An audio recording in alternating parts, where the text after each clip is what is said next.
No, hey, thanks, Mayor. It's good to be back home, and it's good to be here this morning with my favorite mayor. General, you grew up in Marymount. I know originally you're from South Boston, and your dad was police, distinguished career in the Boston Police Department. Of course, he was a Marine himself, serving in the Korea conflict. So you moved to Quincy when you were, what, just a kid. But you grew up in that part of our city. Tell me a little bit about growing up in Marymount, growing up in Quincy, your thoughts, your siblings, and the people you met along the way. Yeah, so we grew up in Marymount. I arrived when I was 11, and then our youngest brother was probably around 4 or 5 at the time. So truly did grow up in Marymount, and I think my parents had gone house hunting. They were looking obviously for a city that had good schools. They were looking for a city that had neighborhoods. We grew up right up the street from a park. I think that was a big attraction, and then also on the waterfront in Quincy is always a big attraction. And then I went to school in St. Anne's and Wollaston. My brothers went to public school in Quincy. I had started in South Boston at a Catholic school. So when we moved, I was going into 6th grade. So my parents wanted to keep me in 6th, 7th, and 8th grade at St. Anne's up in Wollaston. And my younger brothers went to school right there at the Marymount School in Broad Meadows, which again was part of the attraction of moving to Quincy at the time was the schools. What I remember about growing up in Marymount, first I got a paper route shortly after being there, so that was my first job. Was Patriot Ledger? Globe? Patriot Ledger. Patriot Ledger. Patriot Ledger. Delivered that in Marymount, and can still recite all the names of the people that run the route. And I did that for a couple of years. In fact, became very unpopular with my brothers because the route was subsequently handed down from brother to brother, and they weren't particularly happy that I started that some days, probably the rainy days most of all.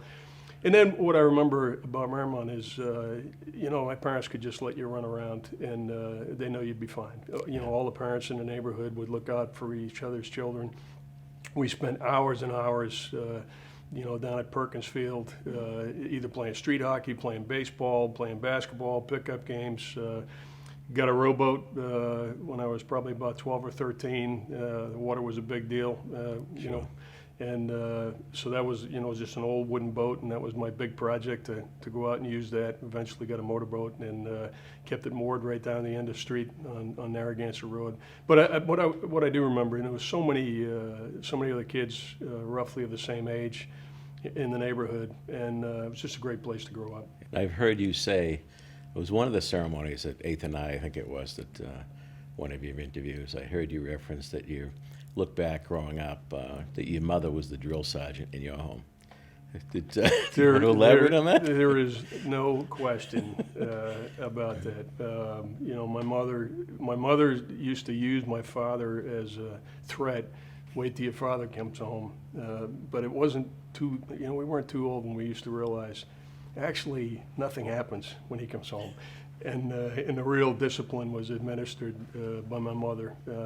She was the one that sent us up to our room when we came home at night to go do our homework. And whether we were doing homework in our room or not, we were locked up for 2 or 3 hours, supposed to be doing our homework. She was the one that enforced what time we came home at night. And if we didn't come home at night, she was the one that came and found us and dragged us in. And, whether it be household chores or just picking up after yourself, helping out around the house. She had a pretty tight structure.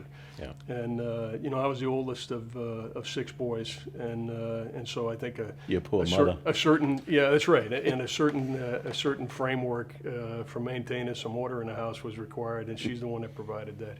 Big families at that time. I come from a big family. I had the paper route as well, Patriot Ledger, and then you graduate onto your first job.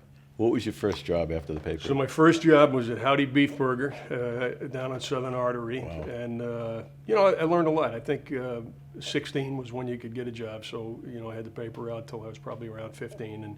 And maybe even 15 and a half or so you could go to work at that time. So I went down to Howdy's and I spent about maybe 15 months working there.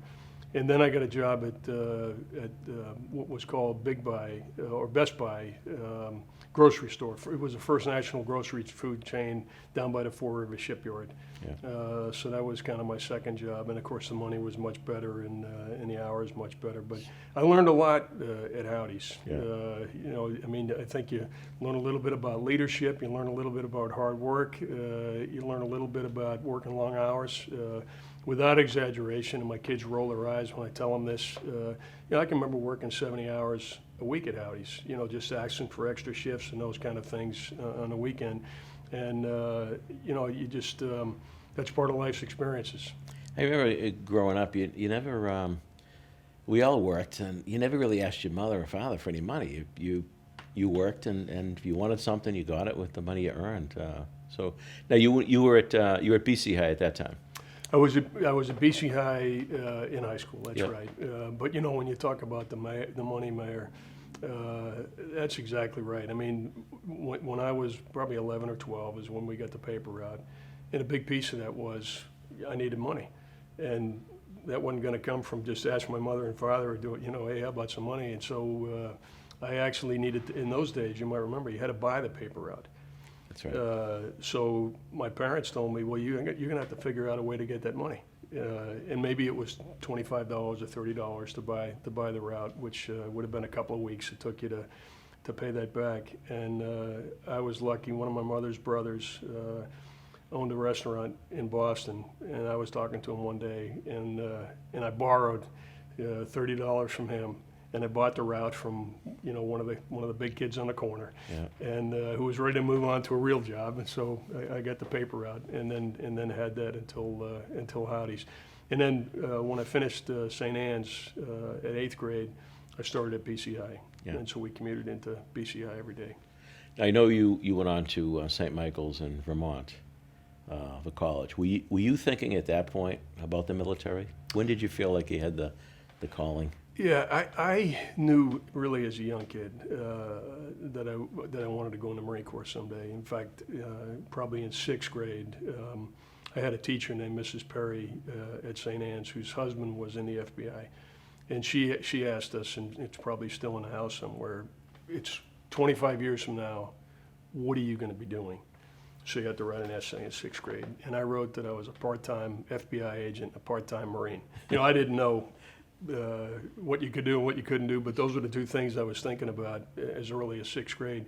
And in my case, never intended or thought about being a career in the military. But, I had several uncles that were Marines in World War II. My dad was a Marine in the Korean War. And, frankly, growing up in Quincy, when you talk about traditions and you talk about kind of Quincy's demonstration of civic values and so forth. It's the Flag Day, it's the 4th of July parade, it's those traditions. And, when the Marines would come by, I knew that was pretty special because my dad told me that was pretty special when they come by. And then you I can remember meeting recruiters in Quincy and a lot of course, Quincy has a lot of folks that served in World War II, that served in Vietnam. Our neighbors, right? We knew them. And so I think a big piece of going in the military for me was following in their footsteps. Well, your dad saw a lot of action. Your dad saw some tough My situations. dad, he turned 20 years old this month in 1950. When he turned 20 that day, he was at the Chosin Reservoir in North Korea, literally surrounded by the Chinese army.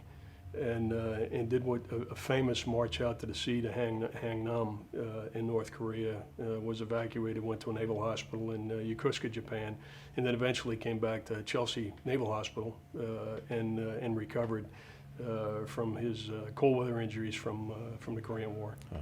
So in light of that, did he try to encourage you, discourage you, or just talk you through it? You know what's interesting, Mayor, about my dad, because all of us have gone off in a little bit different directions.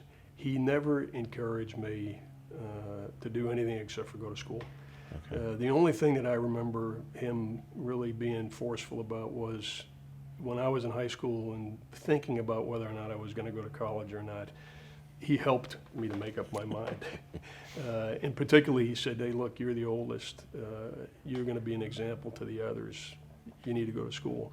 But with regard to what I was going to do professionally, he never pushed one way or another. If I asked him questions, he would tell me, But he certainly never encouraged me to go in the Marine Corps. And even early on in my time in the Marine Corps, when I had not intended to stay for a career, I was going to come back and be a policeman.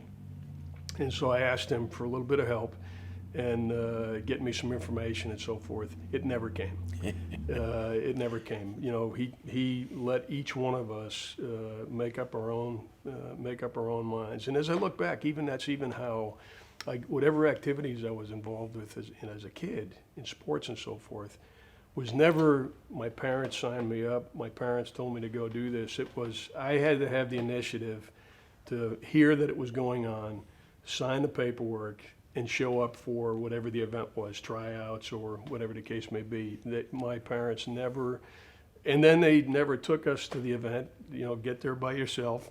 Yeah. And then every once in a while they might come and watch, but they weren't watching over our shoulders. I mean, it was completely, you know, again, with all the boys, they gave us equal attention, but they expected us to kind of go off on our own and do what we thought we wanted to do. Very different than today. Very different than today. Very Big change. Different. So off to St. Michael's, you were still thinking Marine Corps while you were in St. Michael's? So September of 1973, my freshman year, the Marine recruiter was outside of the cafeteria at St. Michael's, and I'm probably 3 or 4 weeks into my time at St. Michael's, and so I walk over and I say, "Hey, what's this all about?" And there was a big, tall, now I look back, young guy, first lieutenant named Drew Blyce, and he was the Marine recruiter, they call it Officer Selection Office for Northern Vermont, a part of New Hampshire and New York. And so he came routinely to visit the schools and so forth. So I walked over and I said, "Hey, what's this all about?" And we started having a conversation, and he sent me upstairs, and there's an initial screening test you take. And so I took the screening test and then followed up with, you know, him starting to fill out the paperwork, and I went off to take a physical, and eventually in December 1975 is when I actually signed my contract. So that's what we call our pay entry base date. That's the first day you begin to be formally in the service. So I was a junior at that time. And then went to officer candidate school to be a Marine officer between junior and senior year. So it wasn't ROTC. I didn't have any involvement with the Marine Corps while I was going to school. It was only that summer between junior and senior year where they do a 10-week program, which is really a screening program. And then the day I graduated from St. Michael's, I was commissioned as a second lieutenant as well. Looking back, St. Anne's, BC High, and St. Michael's, was there a special teacher or two along the way? Yeah, you know, I mentioned Mrs. Perry, who was a 6th grade teacher. Well, actually, let me start with my kindergarten teacher is still alive, and she has communicated with me a couple of times. Wow. She's retired down in Nazareth. She spent 62 years at the elementary school in South Boston that I went to for the first couple of years, and at some point along the line, I heard from her. I got a beautiful handwritten note from her saying, "Hey, you probably don't remember me, you know, and I'm down in Nazareth." So I actually have to mention her and Sure. remember her. In elementary school, this Mrs. Perry I mentioned, she'd been married to an FBI agent, and I remember her really, you know, boys have a tendency to drift. And what I remember about Mrs. Perry is that she kept my attention and seemed to always know when we were, you know, not where we were supposed to be, and get us refocused. And she was really terrific. And in high school, I really had a lot of great teachers. One was Father O'Donohue. I had him for geometry, and geometry the first month or two didn't come easy, yeah. But he made a way to make it easy, and I remember him pretty well. There was another guy named Father St. John. I had him at BC High, just a terrific guy. And so I was blessed. I think back about it, a number of good teachers who were with me at the right time, at the right place. In fact, I remember 9th grade at BC High, one I ought to mention, struggled, kind of not really excited about, all my friends were still in Quincy, and so I'm commuting to BC High every day. And there was a couple of kids that were with us that would commute, and we'd take the train in, or, you know, bus. And in those days, you had to go beyond to Andrew Station and take a train. Then you and had to come back. back. That's right. That's exactly right. Yeah. And so it was an ordeal, right? It's an hour plus in the morning, hour in the afternoon, and then by the time you come home, all the activities are over. The kids are all gone home to go to dinner and so forth. And so making that transition was tough. But I remember I had a couple of great teachers in ninth grade, and they kind of put you on a straight and narrow. And in BC High, if you needed it, the discipline was there. Yeah. So I talk about my mother being the drill instructor in our family. I used to tell people, I'd joke and I'd say, yeah, I decided to come in the Marine Corps after BC High to escape the discipline. I mean, you went as far as you possibly could in the military.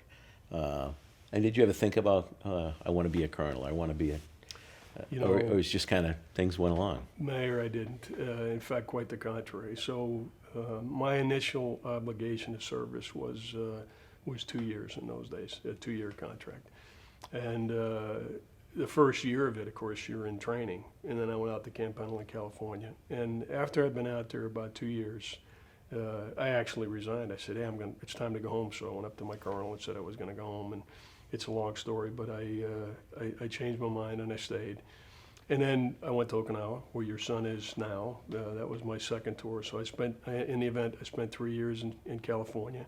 And I felt like, how can you go in the Marine Corps and spend 3 years in Southern California and then just go home? I hadn't really done some of the things that I had imagined you would do when you went in the Marine Corps. So I got orders to Okinawa, Japan for a year in those days, and went off to Okinawa, still with the intention that when that was over, I'd come home. Yeah. And even during those days, I did take the FBI test. I took the Secret Service test. I applied to law school. I went and did a couple interviews to be a production manager. So I looked at a lot of other opportunities, and as I was thinking my way through this, 24, 25 years old at the time. And then I decided to take a set of orders from Okinawa to Washington, D.C., still with the intention of, in that first couple of years, getting out. I went to graduate school during that period of time, again, with the intention of going off and doing something else. And then I think probably about year 7 or 8, I realized I'd looked at everything else, and this is actually what I wanted to do, and these are the people I wanted to be around. Yeah. But I would say it probably took me at least till year 7 or 8 to say I'm going to stick around. Now, was Ellen in the picture then? So, right, just in the picture. So I met Ellen when I went back to Washington, D.C. So I'd been in the Marine Corps 5 years when we met. When I went back to D.C., we got married at, I guess I had 7.5 years in the Marine Corps, right at the end of my time in Washington, D.C., and then we went off to North Carolina. And in her mind, we never really had she knew I was a Marine, she knew I was going to stay a Marine for a long period of time. But she was like me. We didn't actually think this was going to be most of our adult lives. And in fact, once we started having children, we had a plan that I would retire about when they would hit middle school, so the family would be stable for high school. That was a conversation that we had many times. And of course, as I tell people now, we just missed the off-ramp. And we raised our family in the Marine Corps, and in the event, those 2 years turned into 42 years of active duty. That's pretty incredible. And I know as a father of a Marine, now it's a 4-year commitment for Tom, and he's something he always wanted to do. But those families that commit to it for their entire adult life, the sacrifice and commitment, particularly the family. I mean, you're obviously had a pretty incredible career, so you weren't stationed in one place the whole time. So your family's moving, your wife is moving. That's got to be so difficult on the loved ones. Yeah, Mayor, I would tell you, you cannot spend a career in the military, in the Marine Corps, without the complete support of your family. I mean, the family has to be on board with that. We, as a family, moved 22 times. Wow. I'd moved a few times before that, but 22 times. I think if I added it up, I probably spent 8 years deployed away from the family after being married. Some of my deployed time was beforehand, but even when our kids were in high school, I spent 1 year in Iraq. I came back for about 3 months and went back for a second year, and so I missed 2 full years of their high school years and late middle school years. And to give you some idea of what that means to families is, my wife, who didn't know much about soccer and didn't know much about Boy Scouts and so forth, became a scout leader, a soccer coach, a baseball coach. I mean, you know, the spouses stepped up because there weren't very many Marines left at Camp Pendleton in those early days, particularly in 2003, 2004, and the spouses picked up and did triple duty. And so, yeah, there's no way that I could have done what I did without Ellen and her willingness to sacrifice. And the other thing that people don't realize is that, you know, my Marines, I always felt responsible and accountable to take care of them, but my wife also was helping me to take care of the Marines and their families, and she was very much involved. Certainly, it's not a paid position, but when we're deployed, the communications links, who's going to take somebody to the hospital when they're going to have a baby, who's going to go down and console them when something bad happens, who's going to help when the refrigerator breaks, because all of these are the things that happen when the Marine's gone. The car never breaks when you're home. Right. The refrigerator never breaks when you're home. It always happens when you're gone. And so the spouses really step up and do a lot. And that sense of community and that sense of family really that exists is one of the reasons you're able to endure the challenges that are associated with that kind of service. When you were leaving the family, leaving the kids to go to a deployment, or that must have been tough. Must have been very hard. It was tough. You know, when we were first married, I deployed. I guess probably the first deployment was 6 months after we got married. I went on what's called a unit deployment, and that was a 6-month rotation to Okinawa in those days. That was back in 1985. And then I came back for 11 months and went on a second 6-month deployment to the Mediterranean. So our first 2 years of marriage, I think, gave Ellen a pretty good indicator of what was to come, because I was gone 50% of that time. But you know, when you have an adult relationship, you know, we write letters and communicate, and certainly the separation is a challenge, but you work through it. It takes a little bit of time to get used to each other when you come home. Things change a little bit, but by and large, it wasn't too bad. When you start having children and you're leaving them, you know, there is a pit in your stomach when you're getting on a plane or you're getting on a ship and you're leaving them, and every time you get off the phone, you know, when you hang up, you're missing them. And also you're missing milestones, right? So they're telling you about things that you wish you were there for. Yeah. You're well on your way now in your career. There must have been some special people in the Corps that you looked up to, or in the military in general. Maybe it wasn't the Corps that maybe have said something of encouragement or was special along the way to you. That's really a big part of why I stayed in. First of all, I stayed in part because I tell people guilt, because I felt so close to the team, and that is my Marines. You know, as a young platoon commander with 40 Marines or a company commander with 150 Marines, you know every one of them, you know everything about their family, you know where they're from, and you have you spend so much time with them, become so close to them that you didn't want to leave them. But I was also lucky that I had some mentors. And I remember the military of the 1970s was not the military of today. And that was a big part of my decision about really my intent to get out. But I had a couple of people I looked up to, and I said, you know, if they stuck around, there must be something more to it that I'm not seeing. One of the first ones was my first battalion commander. So that's a lieutenant colonel. He's in charge of about 900 Marines, and I'm a lieutenant. He's got about 30 lieutenants in his organization.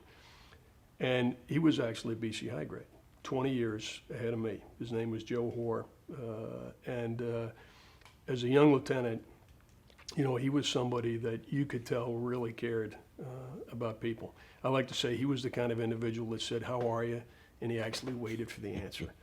And, you know, I really feel fortunate to have been around his leadership early on, because he was really a positive, persuasive leader. And he actually taught me what leadership was all about. You know, there's a caricature of a full metal jacket yelling and screaming in the military. In fact, it's quite the contrary, particularly with an all-volunteer force. It's much more about positive persuasion and setting the example than it is telling people what to do. It's inspiring people what to do, and he taught me that. And then I became a general's aide about 4 years later. And you know, no young lieutenant wants to be a general's aide. It's not something that you're aspire to be. But I ended up working for a guy by the name of Steve Olmsted. he had been a corporal in the Korean War, so he was a contemporary of my dad. You know, he enlisted in the Marine Corps in 1948, was a corporal, was later commissioned, served in Vietnam. He was a 2-star general in command of all the Marines in Okinawa and in the Western Pacific when I worked for him. And he was somebody else who took the time to invest in my professional development. And he was somebody else when he would come in and even just say hello to the team in the morning, or we would go out and visit large groups of Marines.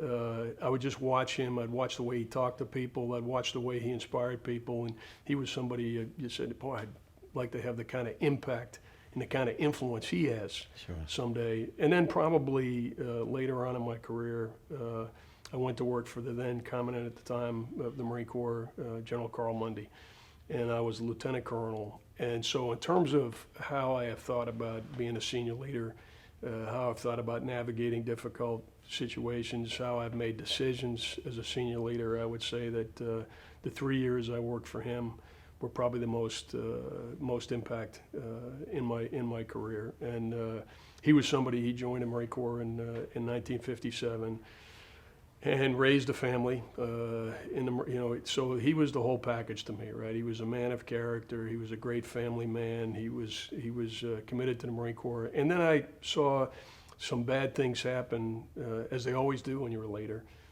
And I watched the way he handled those difficult situations, and I watched the way he handled bad news being delivered by the people around him, and I watched the way that he helped an organization, move on after bad things happen. And so those are three that immediately come to mind. But, to be honest with you, I was so fortunate because at every step of the way, I had people like that really are very much a part of who I am today. Now, there's a couple of local generals. Marine Corps, General Neal from Hull, General Kelly, I think, was from Brighton. Right. Did you meet them along the way somewhere? I did. So I met General Kelly in 1981, and we were assigned in Washington, D.C. together. And, he became a good friend. He's got 3 children. They're just a little bit older than mine. He has 2 boys and a girl. I have 2 boys and a girl. And in fact, when we would spend time together, his children were assigned one each to one of my children, so that the adults could spend time together and the kids were off doing their thing. General Neal I met General Neal when he was a 1-star. Right when he came back from Desert Storm, he came back to give remarks at a Marine Corps birthday in Boston, and we picked him up at Logan Airport and brought him to the event, and I met him and became a good friend, and we're still in touch probably once or twice a week now by email. He became a good friend and a great role model and a great mentor. Jim McConville, of course, is from Marymount, and so we grew up 1 street apart. He was on Chickatobit Road, I was on Narragansett Road. You told me he ended up with your paper route. He probably did at some point, because I did deliver newspapers on Chickatobit Road.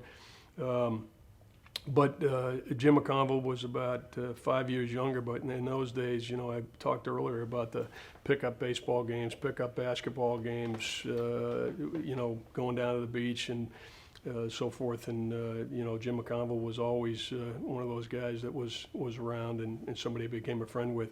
What's interesting about him is that when I went off to the Marine Corps and he went off to West Point, we really didn't see each other for many years.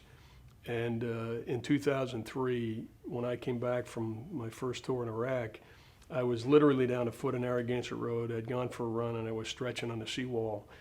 And somebody ran by and they said, "Hey, Joe, is that you?" And it was Jim McConville. Uh-huh. And I said, "Hey, what are you doing?" And he was getting ready to go back to Iraq. And in the first tour in Iraq, we actually conducted an operation to rescue 2 of his guys that were captured, and it was our Marines that did that. And then the second tour in Iraq, Jim McConville was a brigade commander for a aviation unit, and they actually provided support for us during my second tour in Iraq. And then Jim and I, of course, saw each other much more frequently after that.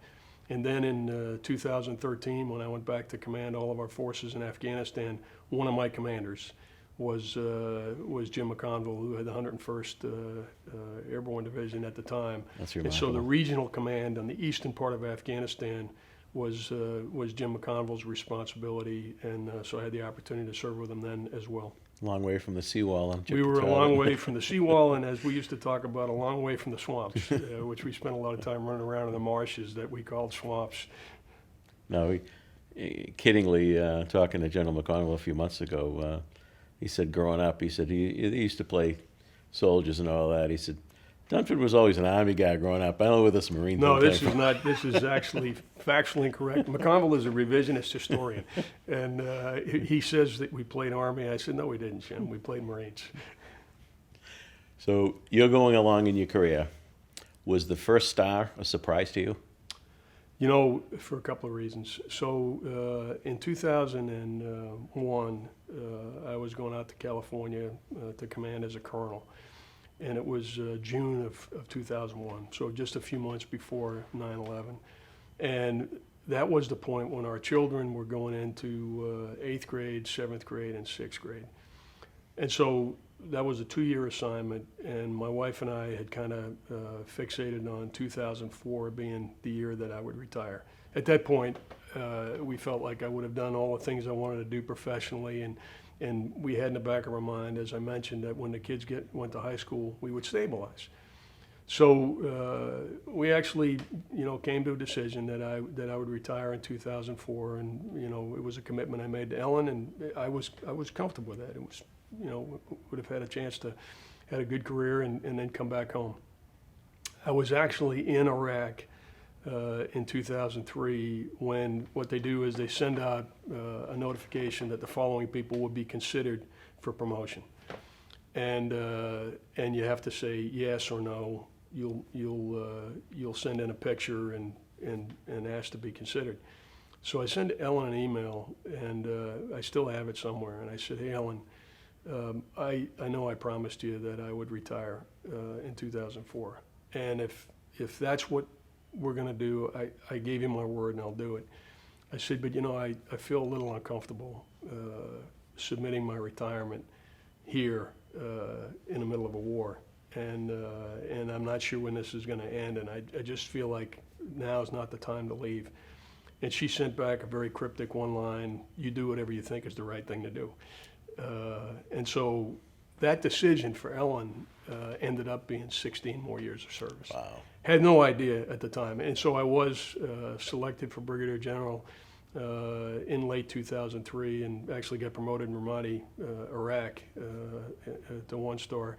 And we both knew that if you chose to be considered and you were selected to be a general officer, that you would serve then until your services were no longer desired. So we knew, but Ellen, in Ellen's mind, a true story, she thought, well, I'm going to play the odds because they're only going to select 5 people.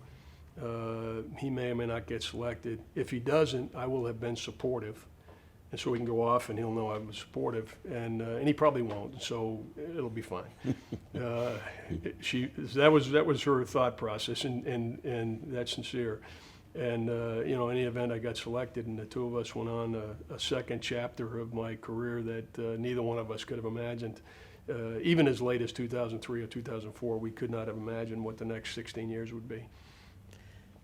So I'm trying to remember if you were 1-star or 3-star. You came back and you were graciously accepted to be our Grand Marshal for the Flag Day Parade. So that was, I think, around 2007, Okay. maybe, and I was a 1-star. Okay. And that was actually, that was for me a very memorable day. And the big piece I remember was, before you get to the park, you go through the streets and so forth. And there were so many people along the way that I knew. And these were neighbors and friends that I hadn't seen in years. And I remember, all the trips when you come home are memorable. But most of the time you're in and out, you spend time with family, and you don't really have time to reach out and see friends and so forth. But what I remember about that day at Flag Day is, number one, it reminded me of Quincy.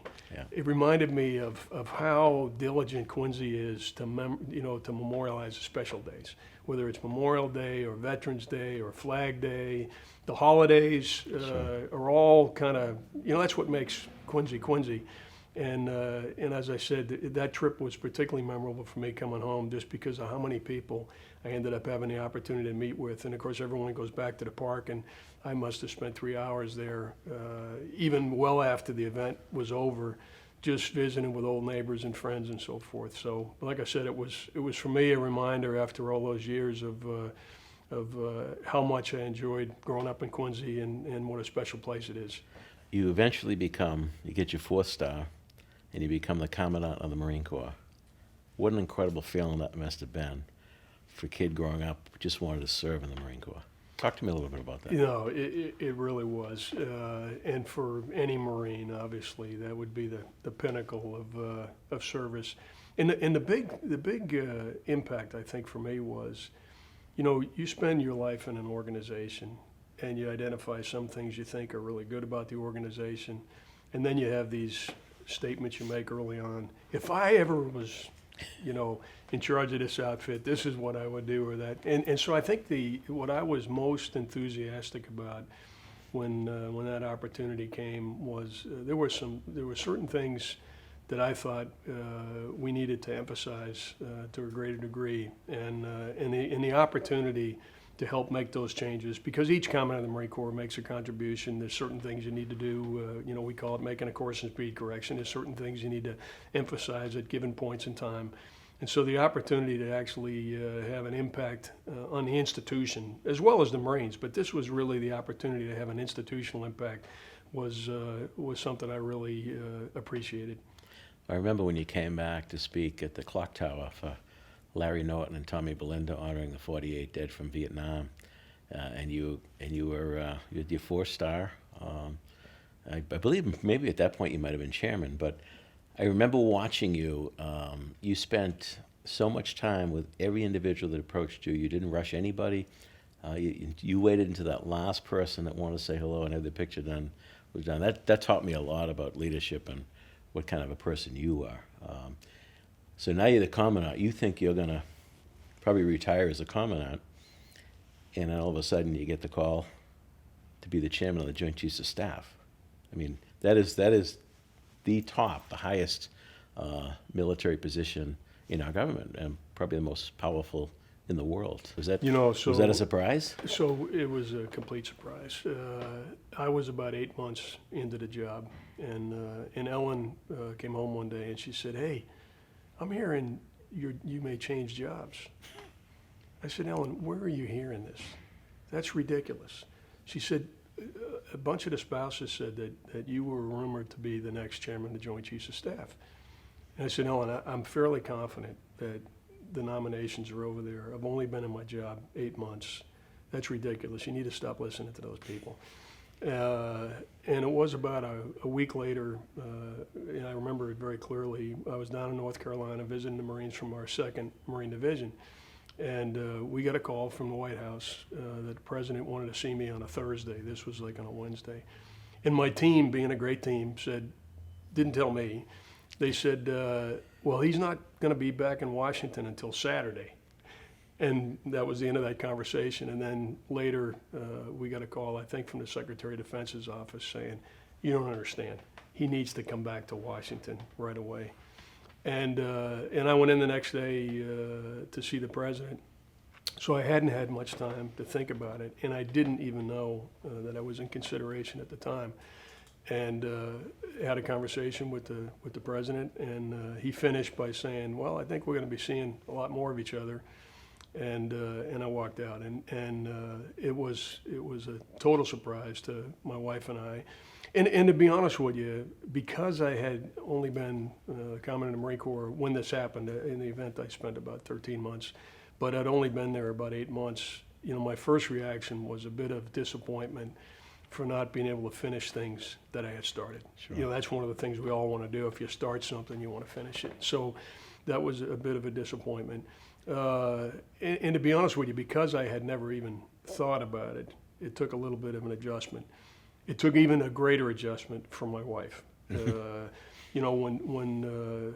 you become a service chief spouse, people all of a sudden expect that for Marines, we grow up, we have positions of increased responsibility. So by the time you get to an assignment, you've had other things that prepared you for that assignment.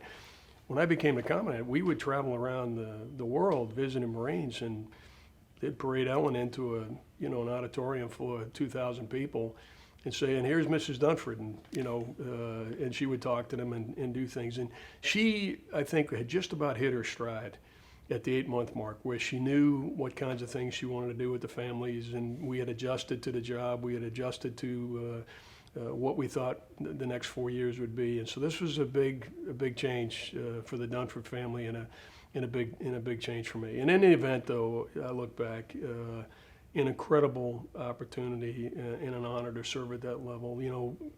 As a commandant in the Marine Corps, you have an impact in terms of the institution of the Marine Corps, and for a Marine, that's a big deal.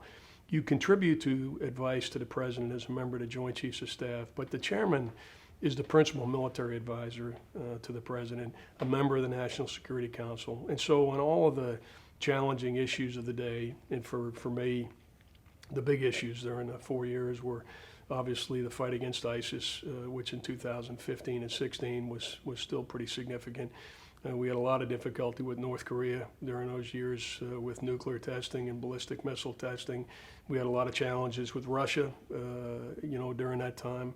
We started to appreciate the challenges associated with a rising China. We were looking at whether Iran was going to comply with the deal, the nuclear deal with Iran. And so, globally, former Secretary of State Henry Kissinger in 2014 described the security landscape as the most challenging, volatile, and complex since World War II. And having the opportunity to help work through some of those problems with good people on the Joint Staff and amongst the Joint Chiefs, and then having the opportunity to help two presidents navigate those challenges, when I look back, it's just an incredible honor and an opportunity to be able to do that. And again, as a young kid delivering a Patriot Ledger, not something you could have ever imagined doing. I know, and it's got to be challenging and difficult at times to probably bite your tongue on the political side of things. I mean, you have that reputation of just walking the line, staying to the issues and staying to policy and staying out of the politics. A new president comes along, and General Kelly's in the White House, and General Mattis becomes the Secretary of Defense. Right. Your chair. I mean, that must be pretty amazing to have those other Marines working with you at the time on national policy, of course. Well, Mayor, when I was with the 1st Marine Division in Iraq, the commanding general was Mattis. The assistant division commander, so the number 2 in the division, was Kelly. Wow. And the chief of staff of the division was me. So when Secretary Mattis came back to the building, that was actually, I think, the 5th time that I had worked for him or around him in my career. Wow. And of course, as I mentioned earlier, John Kelly and I had known each other by that point for close to 40 years. I had spoken to a number of folks that have been around the military, and include Jen McConville and others, and nobody was surprised about your steps and quite expectant of you to rise to the levels that you did. There was this thing about Joe Dunford and the respect and reverence, if you will. So leadership, you've talked a lot about leadership in interviews I've seen you on, and you're certainly a man of virtue. Talk a little bit about that. What aspects of leadership you think being most important to lead the Marine Corps, or even the battalion and the steps along the way? Sure. Well, it's kind of 2 phases, I think, of leadership. The first is kind of the tactical day-to-day level, right? And that's the early days, and frankly, the most rewarding and the most enjoyable. That's when it's all about people, and it's about personal relationships, and it's about knowing people. And as I tell people, you don't lead units, you lead individual people in those units, and you got to find out what makes them inspired to do great things, and lead them in a way that gets the best out of them. At the end of the day, at that level, you really are, Marines, I love Marines, and we think we're special, but at the end of the day, they're ordinary men and women. And what you've got to do is you got to pull them together to do extraordinary things. And that requires them as a team to do something that's much greater than anything they could do as individuals. And I actually think the basics of leadership at that level are pretty simple. I think Marines, number one, they want to be told what to expect. Why are we doing something? What are we going to do and why? Explain to me why this is important. Because then when the plan falls apart, as it always does, they know what it was supposed to be at the end of the plan. They don't want a checklist. They don't want you to tell them how to do something. They just want you to tell them what needs to be done, and they want to be unleashed to have their own individual initiative to make things happen. The other thing they want to know is that you actually care about them. And you can't fake that. The only way that you can let them know you care is to be personally engaged and actually have a personal relationship. And I can say that, at the early stage, you're actually able to have a personal relationship with every one of your people. Every one of your Marines and sailors that are in Marine units, you have a personal relationship. As you become more senior, and that happens at about the probably 20, 24 year mark, you start more and more to lead through others. And that becomes a different set of skills. And in that case, the one thing that, in the early days, you're able to get all of your people together in a school circle. You're able to talk to them about what's going on. You're able to tell them what to expect in the future. You're able to hear their questions and actually solicit their ideas. Become more senior, communications becomes more difficult. You're in a distributed environment. Sometimes your subordinates are miles and miles away from you. And in many cases, even as a lieutenant colonel, when I was deployed to Okinawa, I had some Marines in mainland Japan. I had Marines in the Philippines. I had Marines in Diego Garcia. And so you've got to figure out how to set the conditions, because what it's all about is setting the conditions for them to be successful. And you got to find out how to do that in a distributed environment. That requires you to aggressively communicate. I used to quote, I did earlier this morning, Jack Welch, who was at General Electric, and he used to say, if you think you're communicating well enough inside your organization, it's time to double it. And the other thing I always remembered is that communicating is kind of a higher to lower responsibility. It's your job to reach out to your subordinates and make sure they have the wherewithal to get the job done, to make sure you're listening. And I learned from some of my early leaders, there's a word in the military called command and control. And that kind of, there's two words there. One is command, you have the responsibility. Control is you're telling people what they need to do. And, the word I used was command and feedback. You're in command, and so you're providing broad guidance, you're providing a vision for the organization, you're making sure they have the resources to accomplish the task. But the feedback piece, it's not about control, it's about a dialogue between you and your subordinates that develops a common understanding of the problems they're going to deal with. It develops the ability to communicate implicitly. So that with just a few words, one of your subordinates, because you've had a good dialogue and because you have that common understanding, with a few words they understand exactly what needs to be done, and they go off and do it. And I think that the kind of people that we're fortunate enough to attract, they require very little guidance. They just require clarity on what we describe as the end state. They just want to know what is it that needs to get done, and then I'll go take care of it. And so those are really two different skill sets that you try to develop over time. And then the challenge, of course, as a more senior person as well, is you got to decide where to go every day. Where are you going to be? And I remember early on reading a book that a leader shows what's important by his or her physical presence. So in other words, the priorities of the city, the priorities of the organization you're a part of, are reflected by where are you spending your time.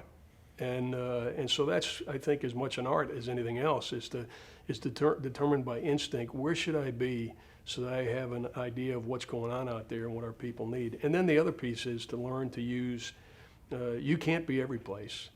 And so you got to learn to use your team. You got to learn to use your senior enlisted leader. You got to learn to use your executive officer. You got to learn your subordinate. You live and leaders. die by the people you surround yourself with. You live and die by the people you're surrounded with. In fact, interesting, Mayor, that first leader I mentioned earlier, Lieutenant Colonel Hoare, who retired as a 4-star, he got us together one day and talked about leadership, and it's something that sticks with me. And so he had us all in a set of bleachers, and he said, "All right, I'm going to tell you what being a leader is all about." And of course, we all have our green notebooks and we're ready to write it down. And he said, here's the first thing you need to know about being a leader. You got to surround yourself with good people.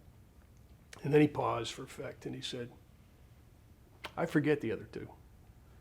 And that was pretty good advice I had early on in my time. Now, I've read in different places you had the phrase that was referred to as Fighting Joe Dunford. It might have been in the book. I read Mattis's book, and I know you mentioned Right. you were under his command at one point there. Where does that come from, the Fighting Joe Dunford? It came from Ellen.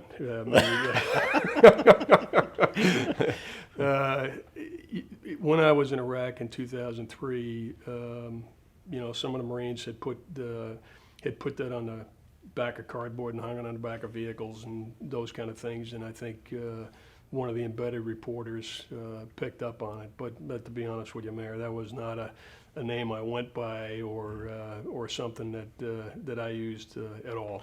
But it kind of reminded me that, following your career, it's not all roses, and you saw some bad stuff. There's no going through war and not seeing bad stuff in the positions you've been in.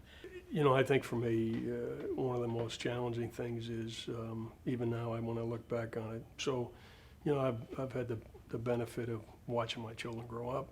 I've had the benefit of a good life and a full career. And of course, many of the young Marines, for that matter, soldiers, sailors, airmen that have led along the way, didn't have that opportunity, and they didn't come home. And forever, there's an empty place at the table, and there's something that just never goes away in terms of the pain that those families experience, and that sticks with you. And the other thing that sticks with you is, some of the Marines that, whether it's physical, visible, if you will, wounds or invisible wounds, there are people that are impacted by combat experience, and that impact lasts a lifetime as well. And they don't necessarily enjoy the same quality of life that everybody else enjoys.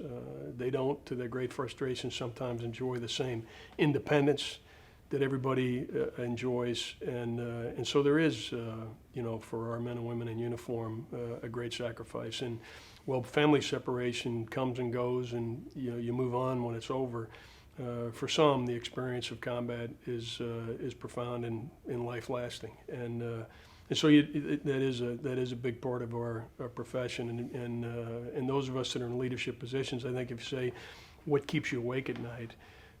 What keeps you awake at night is wanting to make sure that when you provide guidance, when you provide leadership, that you're doing all you can to set the conditions for them to be successful with a minimal loss of life or equipment. And then also, I think now that we keep faith with those who have made those kind of sacrifices that are still with us, and we make sure that we do what we say we will always do, which is, the Marine motto of Semper Fidelis, always faithful. That isn't just a bumper sticker, it means for life. And when we say we'll never leave you behind, it just doesn't mean on the battlefield, it means in life as well. And I know since you've retired, I think at one point you said to me that you have failed in retirement because you've taken on an awful lot of responsibility in other ways. But I know one of them, which is very important to you, in light of what you just said, is the Simplifying America's Fund organization. Thanks for asking about that. So what's interesting, in 2003, we hadn't been to war in a long time, and there was, like what I like to say is, there was some rust to bust in terms of how to take care of people.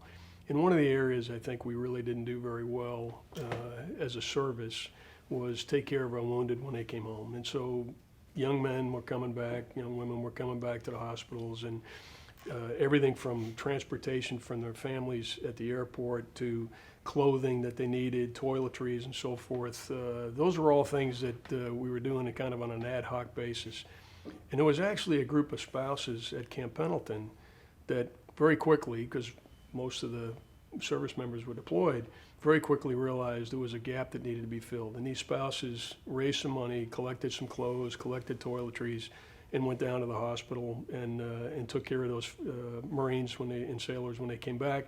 And then when they would find out families were coming in to see their loved ones, they would get transportation to the airport. They would find a place for them to stay while they were there. All of these things were being done.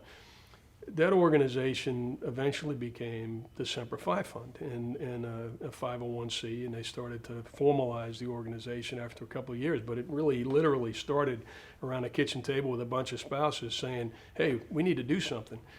The organization went on for several more years, and just before I retired, the founder of the organization, who is still the CEO, came up and said, hey, we would like you to be the chairman of the board when you retire.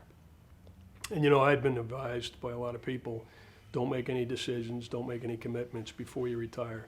But that was one commitment that I knew in my heart was an easy thing to do. And I said, Karen, yes.